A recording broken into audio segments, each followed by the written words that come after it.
thème de ce matin, c'est l'aiguillon du champion. Un aiguillon est la pointe en fer placée au bout d'un bâton pour piquer le bétail afin de le faire avancer. Ce sont les bergers qui ont souvent un aiguillon. Ils piquent avec le bétail pour le faire avancer. On appelle ça aiguillon. Nous fondant sur les deux textes du jour, nous voulons à travers cet enseignement dégager 10 petites règles qui peuvent, tel un aiguillon, nous stimuler à être des champions à la manière de David. Donc, les 10 règles que nous allons donner aujourd'hui à travers cet enseignement sont un aiguillon, c'est-à-dire un stimulant pour que nous soyons des champions à la manière de David. Parce que la première lecture, vous l'avez suivi, c'est David triomphant de Goliath. Chacun a dans sa vie un Goliath, un géant, un grand défi qu'il doit relever. Le grand défi que tu dois relever, nous l'appelons Goliath. Et chacun a un Goliath devant lui. Alors, quels sont les principes qui peuvent t'aider à triompher de ton Goliath, à faire tomber ton Goliath? Le Goliath de ta vie, ça peut être tel péché que tu n'arrives pas à abandonner, telle vertu que tu n'arrives pas à avoir, tel problème qui continue à tarauder ta conscience, tel problème que tu n'arrives pas à résoudre. C'est ça le Goliath de ta vie. Tel sorcier, tel démon, ou même telle personne, parce qu'il y a des personnes aussi dans nos vies qui sont des véritables Goliaths, qui se tiennent sur la route de notre destinée pour nous empêcher de pouvoir vivre ce que Dieu a préparé pour nous. Ce sont autant de Goliaths sur notre parcours existentiel, sur notre trajectoire. Tout vrai champion cherche à écrouler son Goliath ou ses Goliaths. Je dis, ça peut être un péché à éviter, à abandonner. Ça peut être une vertu à acquérir. Ça peut être un problème à résoudre. Ça peut être une solution à trouver. Ça peut être une force spirituelle, un démon, Satan lui-même. Ça peut être une alliance. Parce que de Goliath, ça peut être positif ou négatif. Goliath, positif, c'est la vertu que tu dois acquérir, qui t'est difficile. Ah, je ne sais pas être humble. Maintenant, l'humilité devient un Goliath que tu dois avoir de ton côté. C'est-à-dire que dans l'humilité, en réalité, il y a l'orgueil que tu veux abandonner. Tout vrai champion cherche à écrouler son Goliath. Qui es-tu, grande montagne, devant Zorobabel? Tu seras aplani. Voilà le cri du champion. Qui es-tu, grande montagne? Il y a devant toi tout cet héritage de péché, de pauvreté, de misère, de mort. C'est une grande montagne. Ton père, ta mère, ton grand-père, tes ancêtres ont échoué devant cette montagne. Alors toi, tu te retrouves devant cette montagne et tu cries en champion, qui es-tu, grande montagne, devant moi? Tu seras aplani. Tu seras aplani. Tu seras aplani. Voilà la conviction du champion. Les grandes montagnes qui sont devant toi seront aplanies. Zacharie 4, verset 7. Alors nous avons, à la lumière du texte, relevé 8 principes de la première lecture, David triomphant de Goliath, et 2 principes de l'évangile. Parce que cet homme a une main paralysée, atrophiée. Or, on se bat avec les mains, mais lui a une main atrophiée. Alors j'ai dit, on va sortir 2 principes de l'évangile et 8 de la première lecture. Premier principe, que personne ne te décourage. Que personne ne te décourage. David dit à Saül que personne ne perde courage à cause de lui. Parce que eux, tous ils avaient peur. De Goliath était un géant. Il avait à peu près 3 mètres. C'est David qui dit au roi. C'est un petit garçon. Il dit au roi que personne ne perde courage à cause de lui. Ton serviteur ira se battre contre ces Philistins. Mais Saül répondit à David, il veut le décourager. Tu ne peux pas marcher contre ces Philistins pour lutter contre lui, car tu n'es qu'un enfant, et lui, il est un homme de guerre depuis sa jeunesse. Découragement, voilà les découragements. Tu ne peux pas. Tu ne peux pas. Tu n'es qu'un enfant. Lui, c'est un homme de guerre depuis sa jeunesse. 1 Samuel 17, 32 à 33. Il nous arrive d'être de bonne foi comme David et de penser que nous pouvons relever les défis. Nous pouvons faire tomber le Goliath de nos vies. C'est en ce moment-là que se réveillent tous les démons du découragement pour nous empêcher de réaliser notre vision, notre rêve, notre destinée. Certains comme Eliab, le grand frère de David, nous diront: je connais ton insolence et la malice de ton cœur. C'est pour voir la bataille que tu es venu. 1 Samuel 17, 28. Il y aura toujours quelqu'un Eliab là qui va dire: toi tu viens ici parce que tu es un mauvais garçon. Tu fais ça parce que tu es une mauvaise fille. Tu fais ça parce que tu es mal éduqué. C'est ça le grand frère. Quand il voit David là, David pose la question: c'est lui qui va frapper ses Goliaths ici, on va lui donner quoi? Le grand frère se fâche, il dit: toi je te connais. Tu es souvent insolent. Ce qui te pousse là, c'est l'orgueil. Tu veux te faire voir, tu veux que les gens t'acclament. Les gens te donneront toujours plusieurs motifs. Les décourageurs, c'est leur travail. Décourager. Dis à ton voisin: je vais devenir président dans ce pays. Dis-lui. De toute façon, il t'a injurié dans son cœur. D'autres, comme Saül, évoqueront notre inexpérience. Tu es inexpérimenté. Et ils évoqueront la grande expérience de l'ennemi. Son âge. Sa puissance. Mais devant tous ces découragements, le Seigneur nous dit: ne crains pas, je suis ton bouclier, ta récompense sera très grande. Genèse 15, 1. Devant tous ces découragements, le Seigneur nous dit: ne crains pas, crois seulement. Marc 5, 36. Devant tous ces découragements des uns et des autres, le Seigneur nous dit: vous aurez des tribulations dans le monde, mais prenez courage, j'ai vaincu le monde. Jean 16, 33.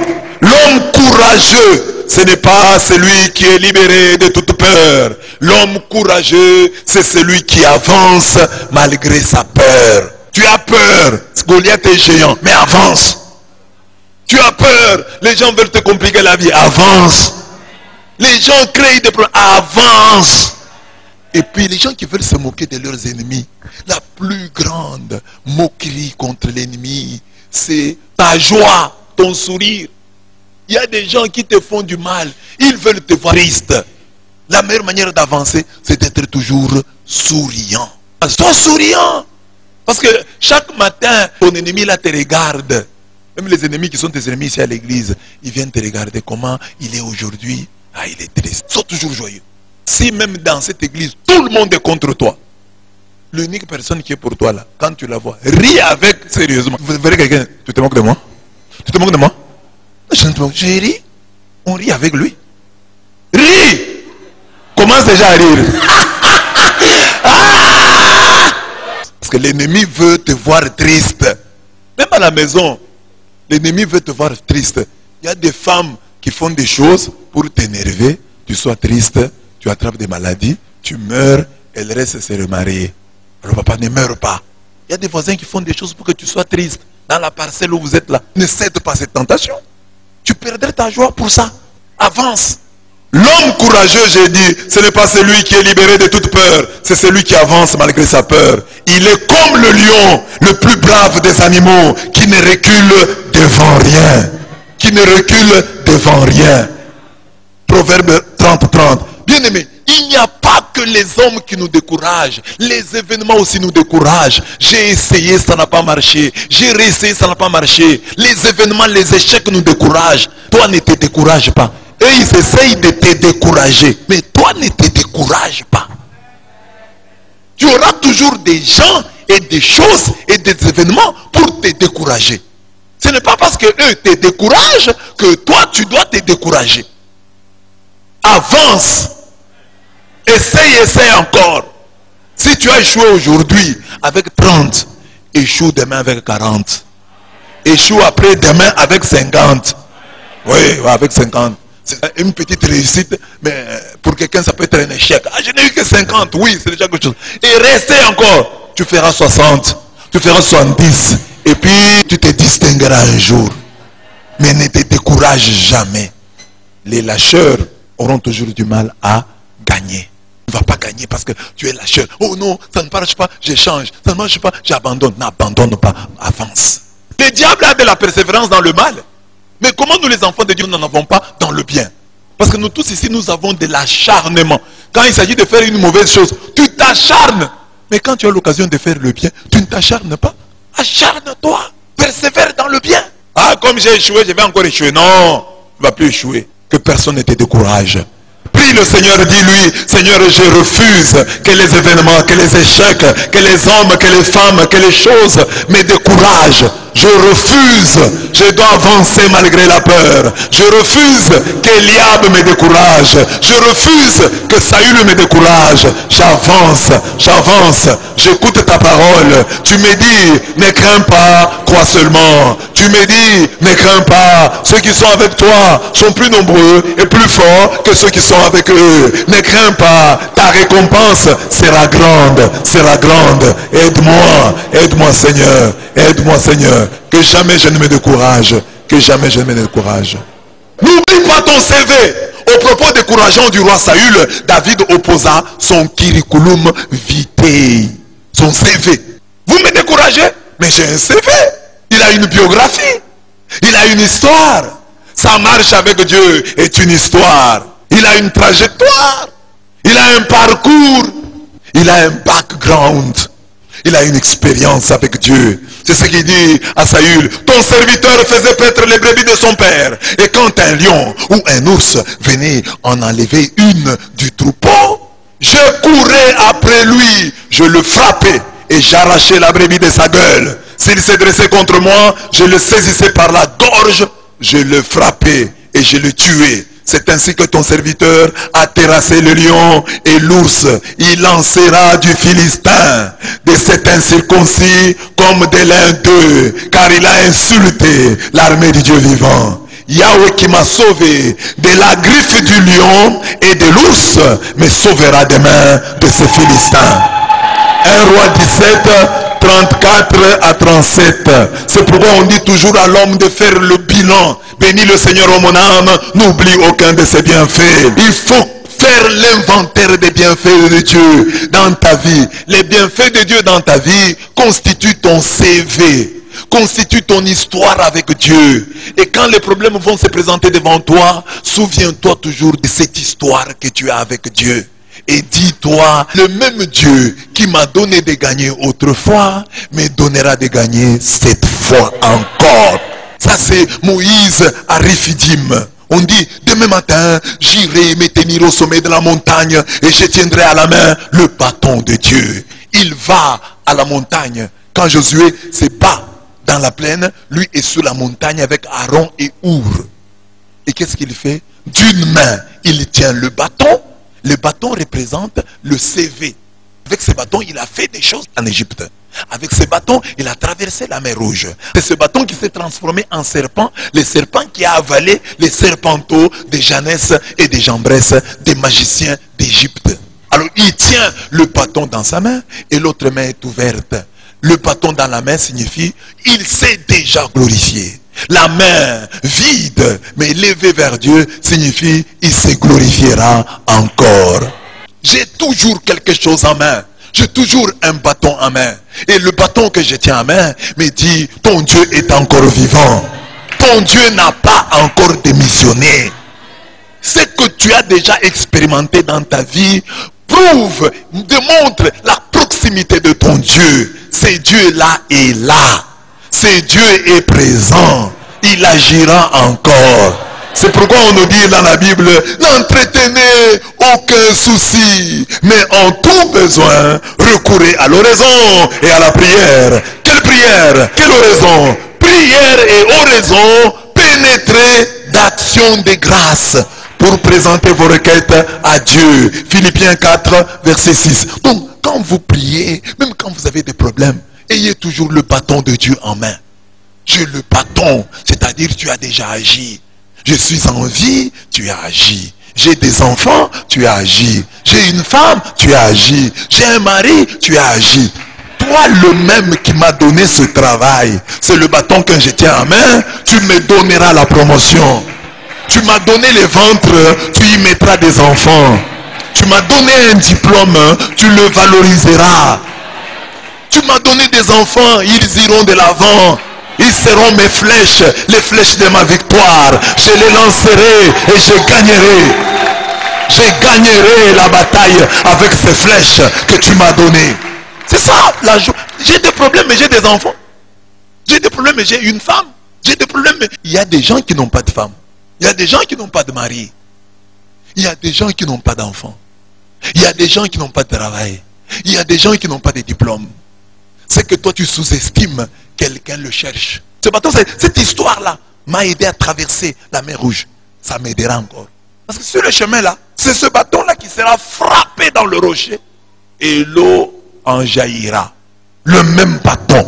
Sachez l'utiliser. C'est le même bâton qui brandit, donne la victoire à Israël. Ne méprise pas la grâce qui t'a aidé. La grâce qui t'a soutenu. N'injurie pas ton diplôme. Ah, tes diplômes ici sert à quoi? J'ai fourni des efforts pour rien. Ces diplômes-là, si tu les lèves toujours, tu les tiens en main comme le bâton de Moïse, ces diplômes-là rapporteront quelque chose.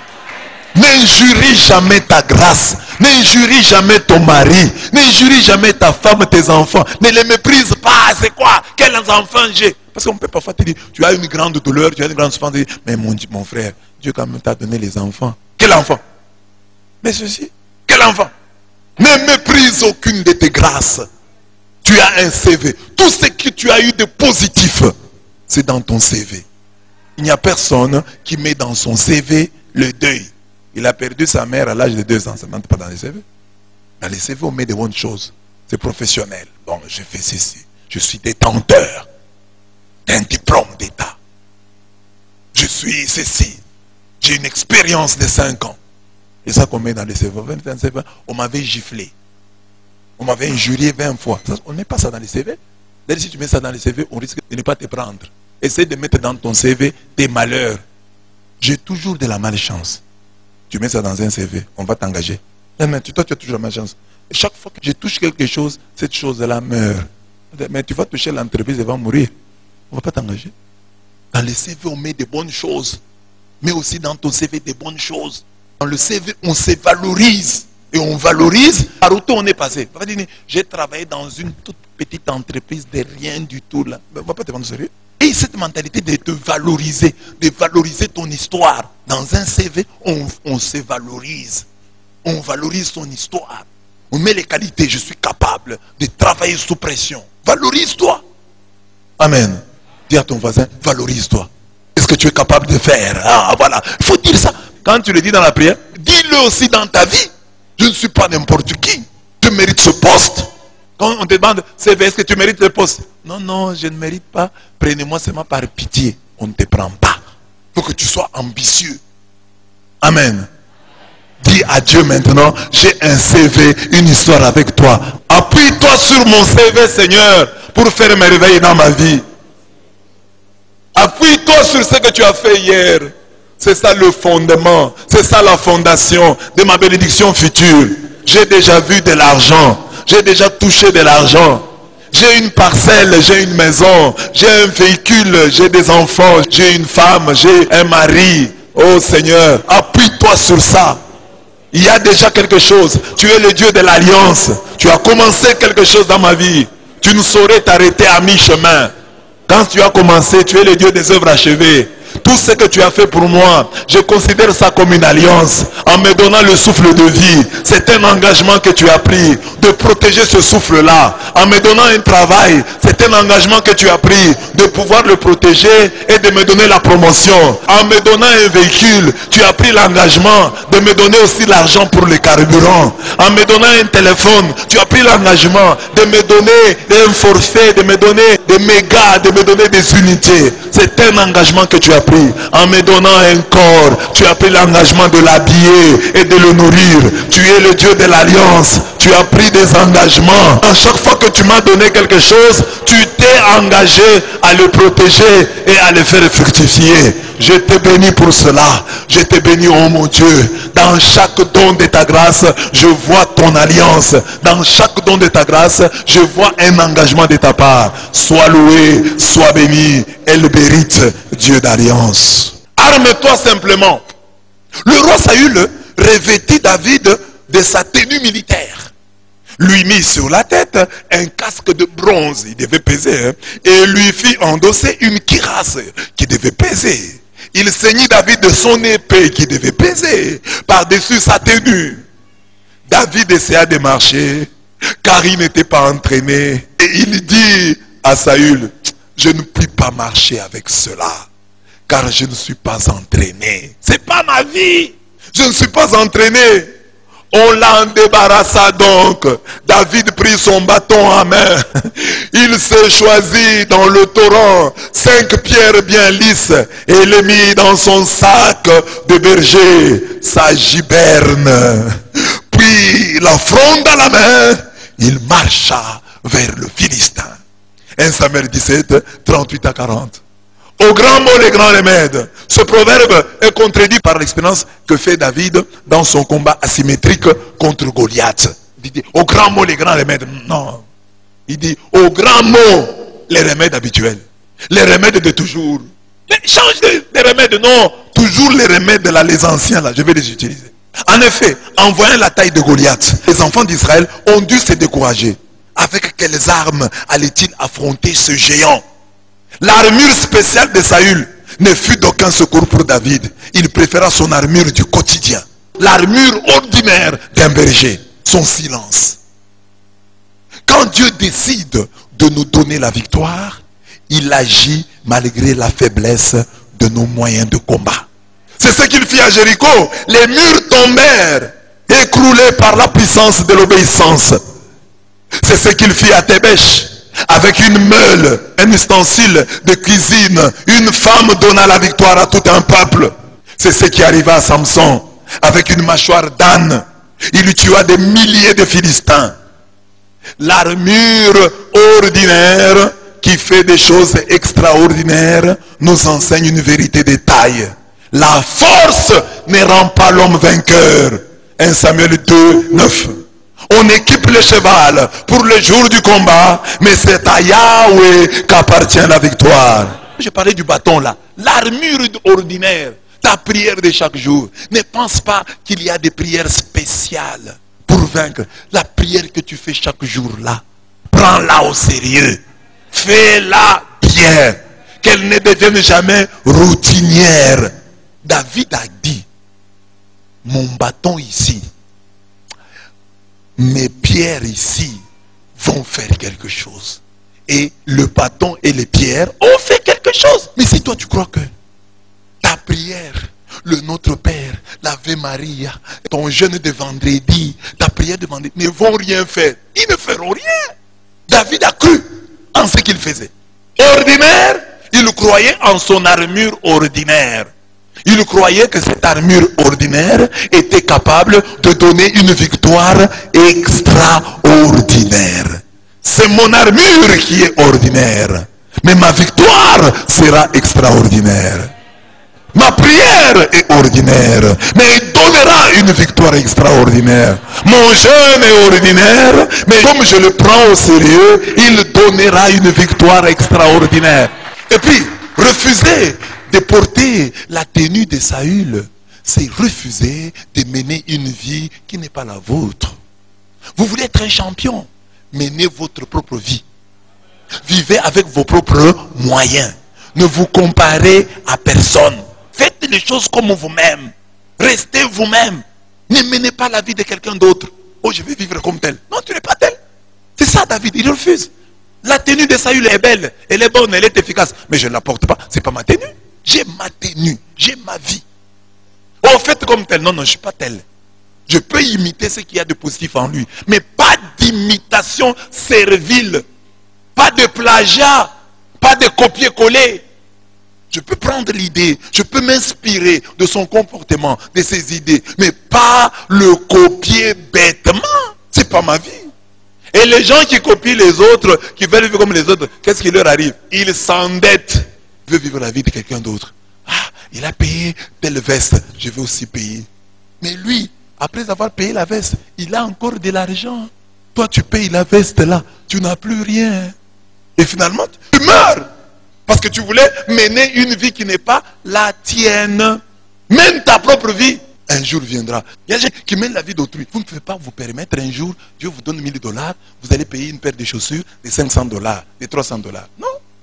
Toi, paye les paires de chaussures de 50. Et puis elles sont solides. Les chaussures de deuxième main ou de deuxième pied. Amen. Hein? Les chaussures-là ont déjà été portées et elles tiennent. Tu les porteras, elles tiendront. Mais toi, tu dis non, comme tel a payé des chaussures de 300, moi aussi je vais payer. Tu payes chaussures de 300, mais tu es piéton. Sur ton avenir, là, beaucoup de caillasses. Ces chaussures vont s'abîmer en un rien de temps et tu auras perdu.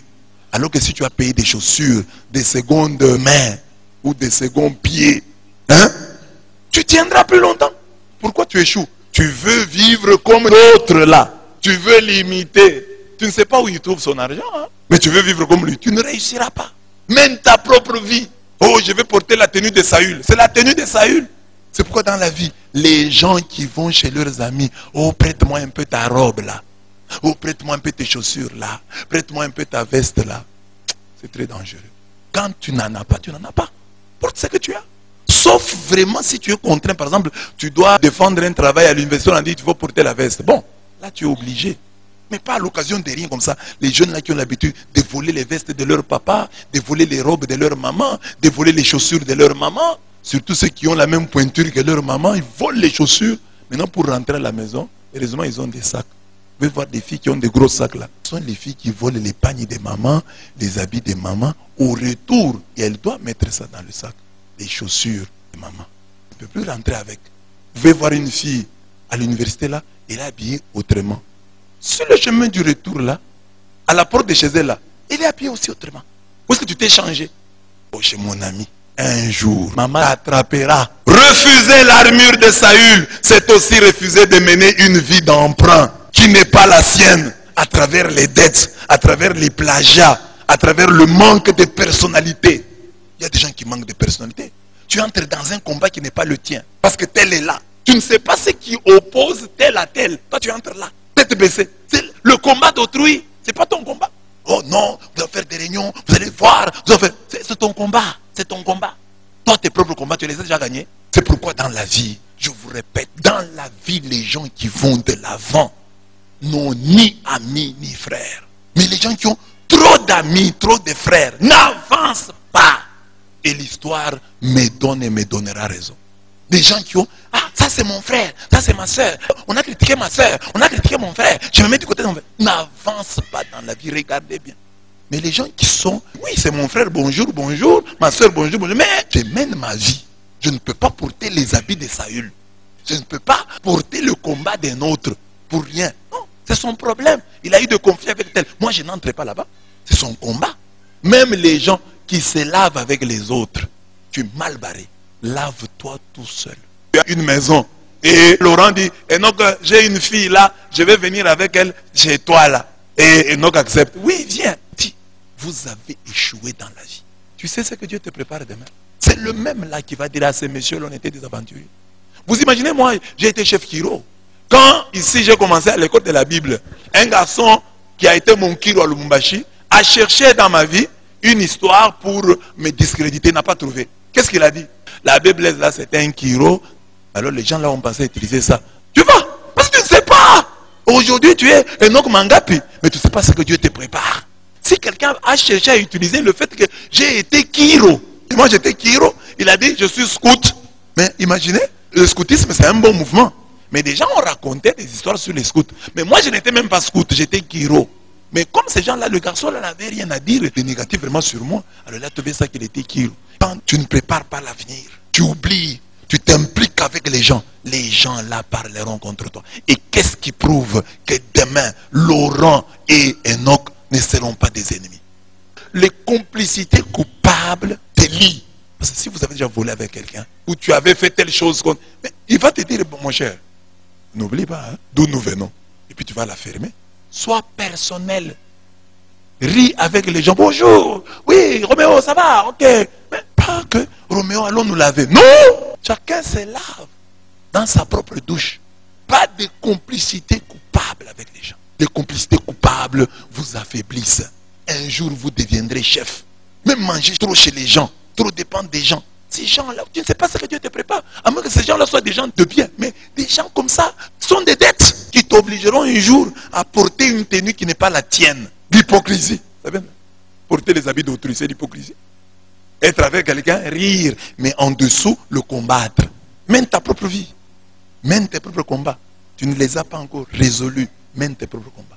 Laisse l'ennemi s'approcher. Le Philistin s'approcha de plus en plus près de David, précédé du porte-bouclier. 1 Samuel 17, 41. Quand l'ennemi est loin, tu gaspilles les balles.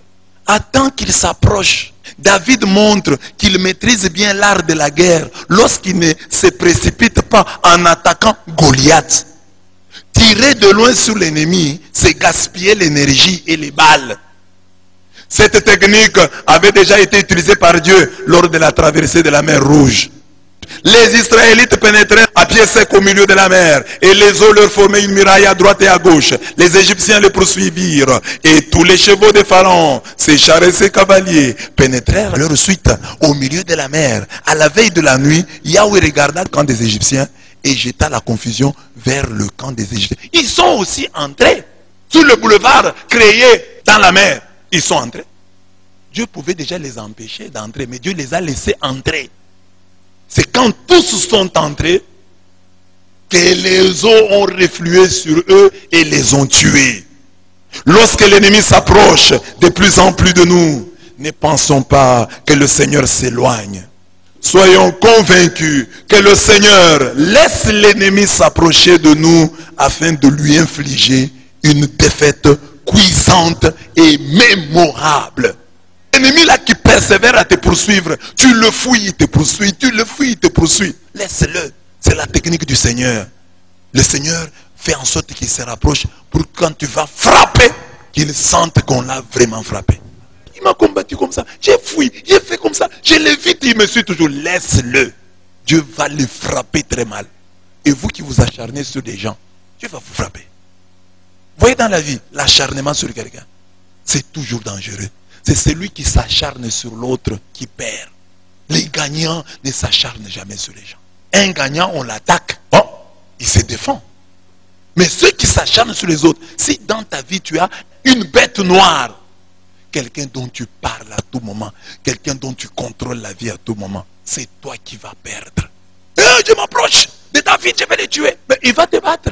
Le Philistin est sorti vite vers David pour le tuer. Mais c'est lui qui a été tué. Ne t'inquiète pas quand les gens t'attaquent.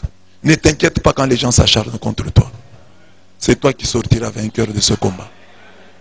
Pourquoi chaque jour il ne fait que parler de moi? Laisse-le. Il signe sa propre défaite. Laisse-le. Garde ton silence. Ne t'embrouille pas. Ne va pas aussi chercher d'autres appuis à gauche et à droite. Sois seulement calme. Il m'attaque. Regardez, il m'attaque. Non, soyez calme. Lui déjà fera ta publicité. Mais les gens vont dire, mais pourquoi lui n'en parle pas? Les gens peuvent s'acharner contre toi. On peut te critiquer pendant des mois, pendant une année. Mais si tu es dans le vrai, la vérité finira par triompher. Parce qu'il y a un Dieu au ciel. Défends-toi quand on te pose la question. Quand c'est les chefs qui te demandent. Mais quand c'est les autres, tais-toi. Dieu te défendra. Ne te laisse pas terroriser. Les Philistins tournant les yeux vers David, et lorsqu'il le vit, il le méprisa car il était jeune, il était roux, avec une belle apparence. Les Philistins dit à David, suis-je un chien pour que tu viennes contre moi avec des bâtons? Et les Philistins maudit David par ses dieux. Les Philistins dit à David, viens vers moi, que je donne ta chair aux oiseaux du ciel et aux bêtes des champs. 1 Samuel 17, 42 à 44. Toute guerre est d'abord mentale, est d'abord psychologique, est d'abord spirituelle. L'ennemi cherche d'abord à nous terroriser, à nous complexer, à nous intimider. Répondons à ce terrorisme avec ces paroles que le Seigneur met dans la bouche de Jérusalem. Elle te méprise, elle te raille, la Vierge, fille de Sion. Elle hoche la tête après toi, la fille de Jérusalem. Il n'entrera pas dans cette ville. Il n'y lancera pas une flèche. Il ne tiendra pas de bouclier contre elle. Il n'y entassera pas de remblai. Par la route qui l'amena, il s'en retournera. Il n'entrera pas dans cette ville. Oracle de Yahweh, je protégerai cette ville et la sauverai à cause de moi et de mon serviteur David. Isaïe 37, 22, 33 à 35. Donc ici, quand On te terrorise, on veut te complexer, on veut t'intimider. Souviens-toi que la guerre est d'abord mentale, psychologique. Ris, comme je vous ai dit là. Sois joyeux. Ne perds pas le nord. L'ennemi veut te voir triste. Ne sois pas triste. Ne te laisse pas intimider. Moque-toi. Dis, elle te méprise, elle te raille. La Vierge, fille de Sion, elle hoche la tête après toi, la fille de Jérusalem. Amen. Continue ton bonhomme de chemin. Avance. Ne te laisse pas intimider. Ah, nous allons te tuer. Je vais te couper la tête. Mais il dit, le fils dit, viens vers moi, que je donne ta chair aux oiseaux du ciel et aux bêtes des champs. Un géant qui te dit ça, tu vas trembler. Ne tremble pas. Tu sais comment le film s'est terminé. C'est Goliath qui a été tué. C'est sa tête qu'on a retrouvée dans les mains de David. Ce combat de David et de Goliath que nous lisons, que nous méditons souvent, veut simplement dire aux chrétiens, aux croyants, quelle que soit la grandeur, l'âge, l'expérience de l'ennemi, si vous avez Dieu, c'est vous qui allez gagner. Ayez Dieu de votre côté. C'est l'essentiel. Dans tous les combats, ayez Dieu de votre côté. Dans tous les combats, soyez capable de dire, Seigneur, sois de mon côté. Tu sais que je n'ai rien fait de mauvais. Programme et proclame la défaite de l'ennemi. David se trouve devant un géant que personne n'osait affronter. Il ne conjecture pas de sa victoire. David ne dit pas, je peux gagner. David est convaincu de sa victoire. Il ne conjecture pas. Il est convaincu. Même s'il a des pierres, sa véritable arme, c'est le nom de l'Éternel des armées. Il ne dit pas que Goliath sera défait demain. Il programme et proclame la défaite du géant à haute voix aujourd'hui. Goliath, tu seras défait aujourd'hui. Tu seras battu aujourd'hui.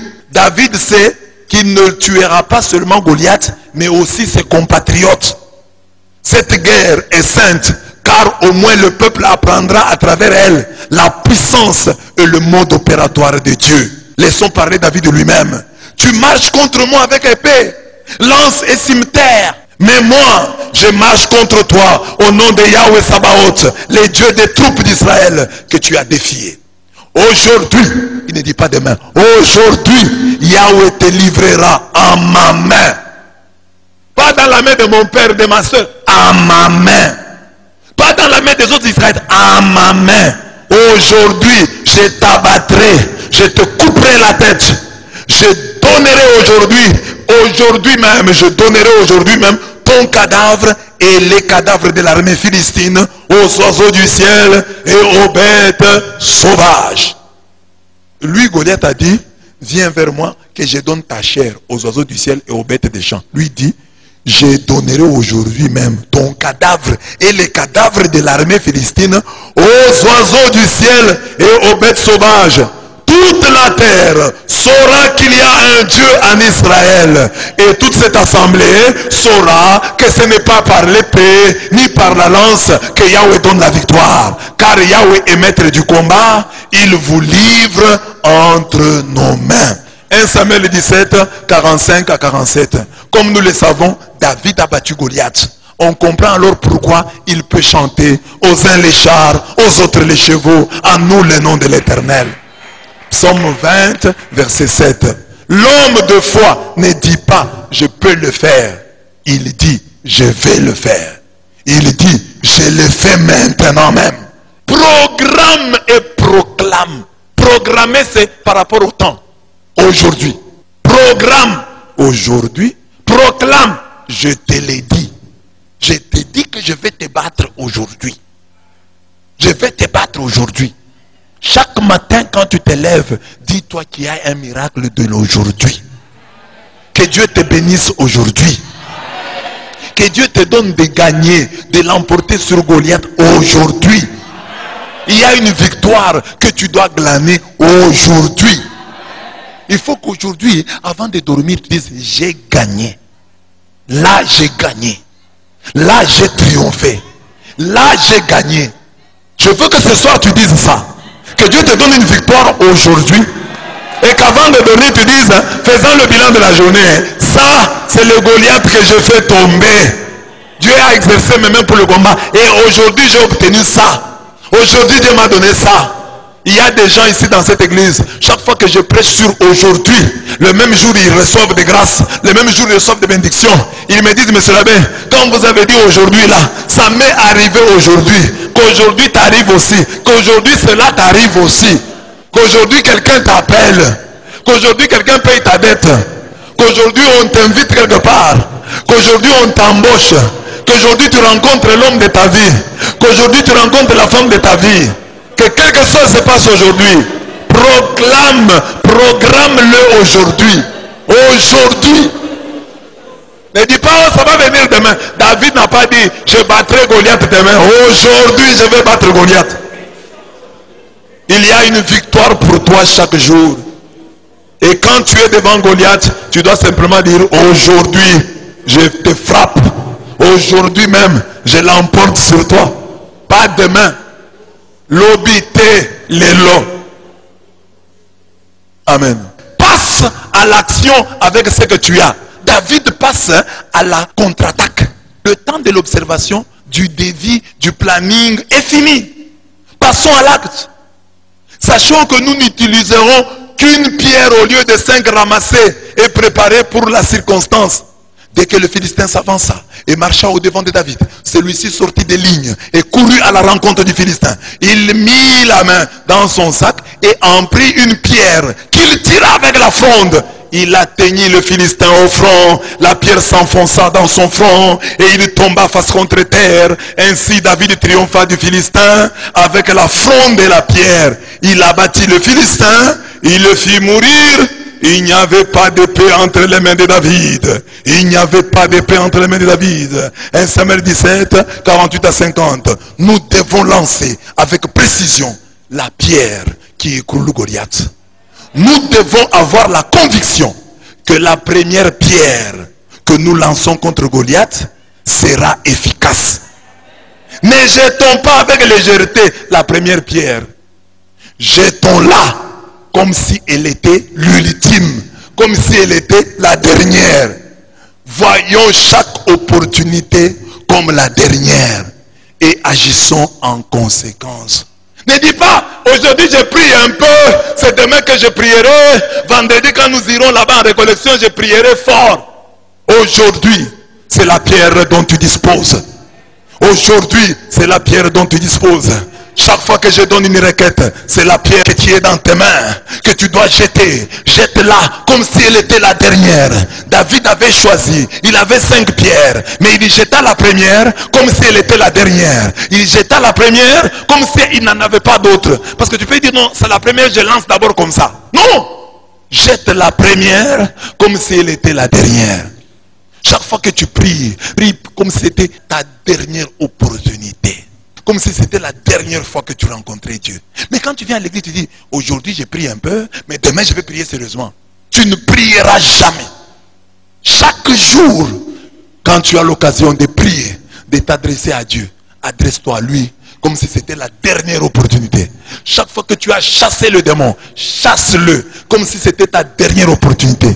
Chaque bonne chose que tu dois faire, réalise cette chose-là, comme si c'était la dernière fois. Ne dis pas, j'ai 5 pierres. La première, je vais la jeter avec légèreté.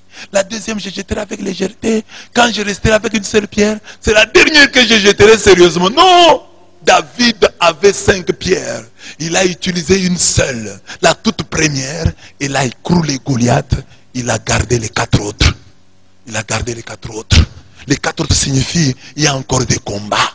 Il y a encore des combats. Quand la première pierre, tu la lances avec légèreté. Tu es obligé de lancer la deuxième encore avec légèreté. Avec un peu plus de légèreté. Tu te retrouves avec la dernière, tu la lances, tu n'as plus de pierre. Et un autre Goliath surgit. Que vas-tu faire? Utilise la première avec toute la précision possible. Chaque jour, regarde-le comme le dernier. Vis chaque jour comme le dernier. Utilise chaque opportunité comme étant la dernière. Le fait que nous nous rencontrons aujourd'hui, c'est une opportunité. Le fait que Dieu nous ait donné de nous connaître, c'est une opportunité avec laquelle tu ne dois pas blaguer. Utilise-la. Vis bien avec les gens.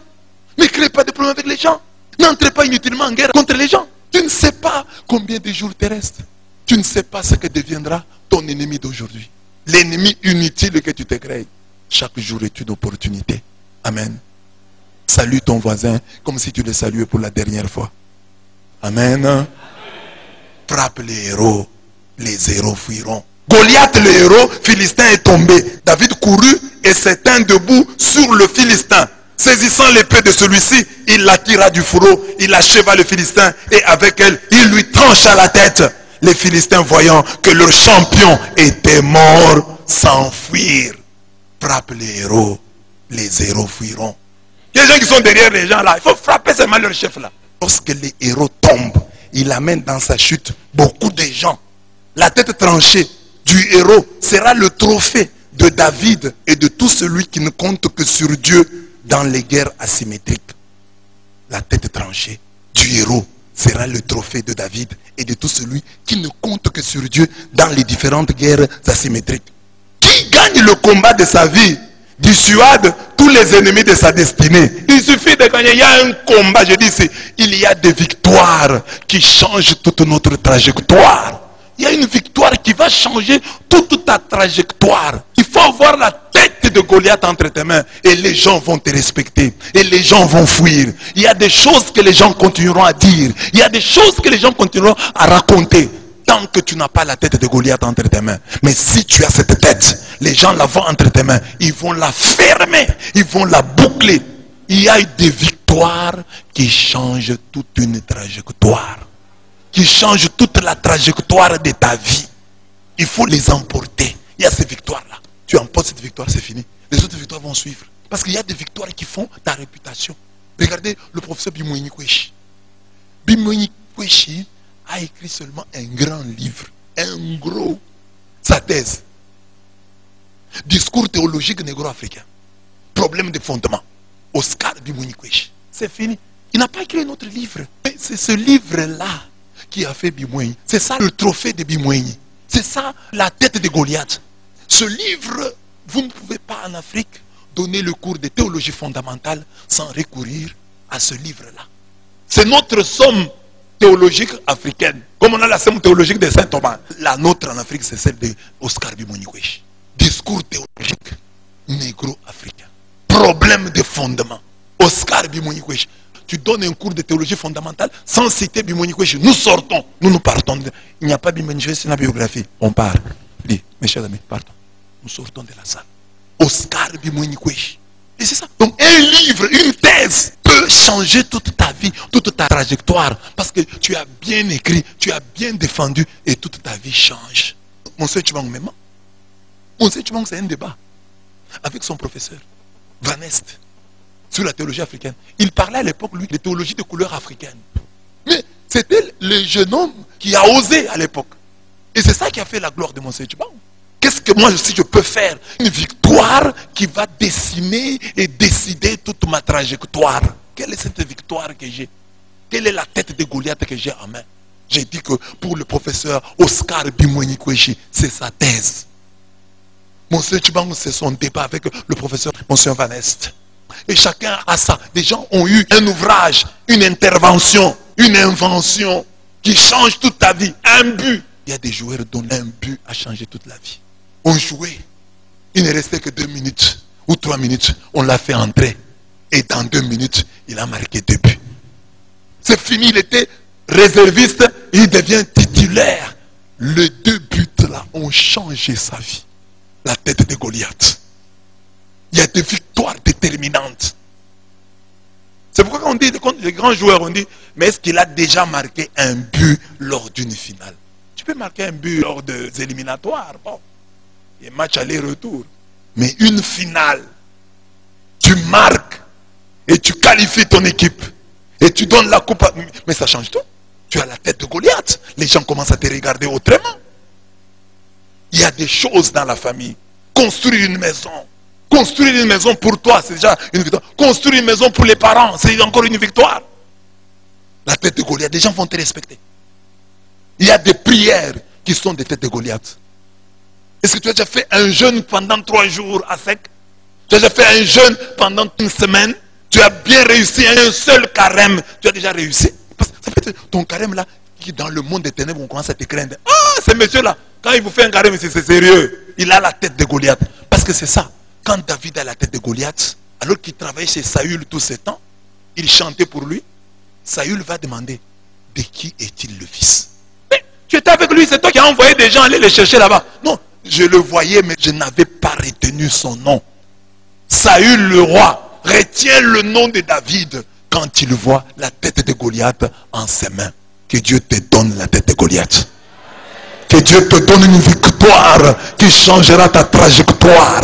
Elle existe, bien-aimé. Je ne sais pas si c'est laquelle pour toi, mais elle existe. Une victoire qui fera que les gens vont commencer à te regarder autrement. Elle existe. Elle peut être un petit détail ou une grande chose, mais elle existe. Il y a des victoires qui changent toute une trajectoire. Je te souhaite cette victoire-là.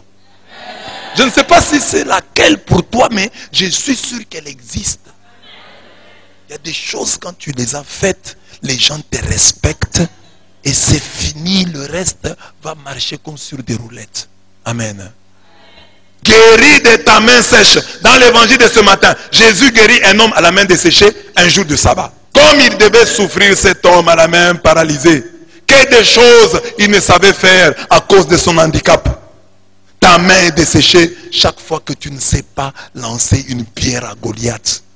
Chaque fois que tu ne sais pas acclamer ton Dieu. Chaque fois que tu ne sais pas bien serrer la main de tes frères. Chaque fois que tu ne sais pas donner à Dieu et aux hommes. Chaque fois que tu ne sais pas dorloter un enfant. Chaque fois que tu ne sais pas caresser ton partenaire. Chaque fois que tu ne sais pas sécher les larmes.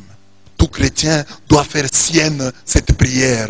Béni soit l'Éternel mon rocher, qui exerce mes mains au combat, qui exerce mes doigts à la bataille. Psaume 144, verset 1. Mais bien aimé, la main, à quoi sert ta main? Cet homme avait une main paralysée. Toi, tu as deux mains, tu ne travailles pas. Tu as deux mains, tu ne fais rien. Tu ne travailles pas comme il se doit. Ta main aussi est paralysée. Comment tu vas écrouler Goliath avec une main paralysée? Il faut que Dieu guérisse tes mains, qu'il les exerce au combat, qu'il exerce tes doigts à la bataille. Que tes mains soient des mains victorieuses. Que tes mains soient des mains qui t'apportent la victoire. Quand tu les lèves vers Dieu, qu'il te donne la victoire. Quand avec tu prends la boue, tu transportes une pierre, tu portes n'importe quoi, que tes mains te donnent la victoire. Quand avec ta main tu écris, que Dieu te donne la victoire par ta main. Quelle que soit la chose que tu feras avec ta main, que Dieu te bénisse. C'est pourquoi la Bible dit, bénis Seigneur l'ouvrage de nos mains. Que Dieu bénisse l'ouvrage de tes mains. Qu'il te guérisse de toute paralysie. Que tes mains ne servent pas seulement à mendier, à demander, à frapper. Que tes mains soient là pour acclamer le Seigneur. Pour prier le Seigneur. Que tes mains soient là pour essuyer les larmes. Et non pour les provoquer, non. Essuie les larmes. Quand tu es incapable d'essuyer les larmes, quand tu es incapable d'acclamer ton frère, d'acclamer l'Éternel, ta main est paralysée. Et la capacité d'acclamer, en tout cas, c'est très bien. Bravo. Avec la main. Tu peux acclamer avec la bouche. Utilise tes mains pour le bien. Utilise tes mains pour préparer des lendemains riants. Que tes mains soient là pour construire demain. Pas pour détruire aujourd'hui. Et puis, il y a des histoires qui nous étonnent. Hein? Reçois ton miracle à contre-temps. Avec Jésus, nous gagnons à temps et à contre-temps. Lui-même n'hésite pas à nous faire du bien le jour du sabbat. En guérissant cet homme le jour du sabbat, Jésus nous enseigne qu'il n'y a pas de jour férié pour Dieu. Dieu ne fait pas de sieste, il ne sommeille ni ne dort. Le gardien d'Israël, psaume 121, 4. Il ne prend pas son congé, il ne va pas en vacances. Mon Père agit jusqu'à présent et moi aussi j'agis. Jean 5, 17. Puisque tous les jours sont ouvragés pour lui, profitons-en pour lui demander de faire de nous aujourd'hui des champions parmi les champions. Aujourd'hui, champion parmi les champions. Que Dieu t'accorde cette grâce-là. Si Dieu dit, oh non, c'est pas le jour, dis-lui comme la Vierge Marie, tous les jours t'appartiennent. Même aujourd'hui t'appartient. Si tu veux faire de moi un champion demain, tu peux le faire aussi aujourd'hui. Car tu es le maître des temps, hein, et des circonstances. Ne dis pas seulement, oh demain. Non Seigneur, tu n'as pas de jour férié. Le jour du sabbat, tu as violé le sabbat pour guérir cet homme à la main atrophiée. Aujourd'hui aussi, si c'était un jour de sabbat pour toi ou pour moi, accomplis un signe en ma faveur. Comportons-nous donc comme Marie. Jésus lui dit, mon heure n'est pas encore arrivée. Marie ne s'est pas laissée décourager par ça. Il a dit, non, ton heure n'est pas arrivée. Toi, tu as ton heure. Toi, tu es le maître des temps et des circonstances. Et tu dis bien que c'est ton heure. C'est ton heure. Aujourd'hui, utilise la pierre d'aujourd'hui, la première. Et puis on termine par là qu'il n'y a pas de jour férié pour Dieu. Donc, prenons au sérieux cette journée. Pourquoi toi, tu es venu à cette messe? Et tu as tenu jusqu'à la fin.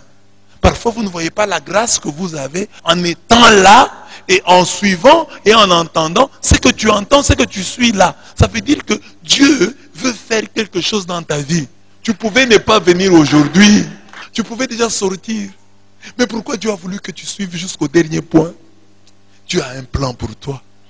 C'est à toi de dire, puisque j'ai écouté ces choses, je vais y goûter. Je vais les vivre, je vais les expérimenter. Tu ne te trompes pas si tu crois qu'il n'y a pas de hasard. Si tu crois que chaque jour, Dieu a un miracle pour toi. Et que ce jour, c'est aujourd'hui. Que Dieu te fasse entrer dans le cercle restreint des champions parmi les champions. Que Dieu bénisse sa parole dans nos cœurs.